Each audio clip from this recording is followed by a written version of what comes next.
நினைக்காத. ஃப்ரெண்ட்ஸ், நம்ம இன்றைக்கி காரைக்குடி வெள்ளை பணிகாரம் எப்படி செய்யலான்னு பார்க்கலாம். அதுக்கு ஃபஸ்ட்டு அரிசி ஊற வைக்கணும்.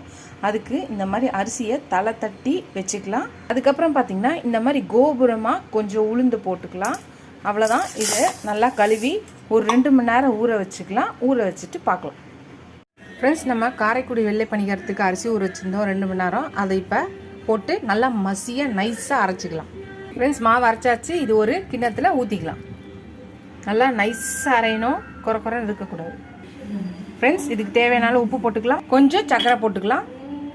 இப்போ இதை நல்லா கலக்கிட்டு ஒரு அரை மணி நேரம் ஊறுனா போதும். அரை மணி நேரம் கழித்து நம்ம செஞ்சிடலாம்.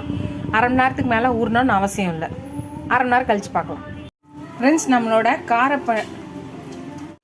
நம்ம காரைக்குடி வெள்ளை பணிகாரத்துக்கு மாவு அரைச்சோம். அரை மணி நேரம் மேலே ஆயிடுச்சு. இப்போ நம்ம கடாயில் எண்ணெய் வச்சுருக்கோம்.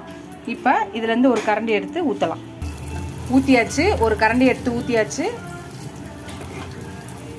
ஒரு பக்கம் வந்துச்சு, இன்னொரு பக்கம் போட்டாச்சு. இதோட இதே பார்த்தீங்கன்னா நல்லா உப்பி வரும். கரண்டி மாவு எடுத்து சூடாக இருக்க எண்ணெயில் இப்படி ஊற்றிக்கலாம். ஃப்ரெண்ட்ஸ், நம்மளோட வெள்ளை பணிகாரம் ரெடி ஆயிடுச்சு. தொட்டுக்க கார சட்னி, காரசாரமாக ஒரு சட்னி வச்சுருக்கேன். இதிலேருந்து எடுத்து இப்படி தொட்டு சாப்பிட்டீங்கன்னா செம்ம சூப்பராக இருக்கும். நீங்களும் ட்ரை பண்ணி பாருங்கள். ட்ரை பண்ணி பார்த்துட்டு எப்படி இருக்குன்னு சொல்லுங்கள்.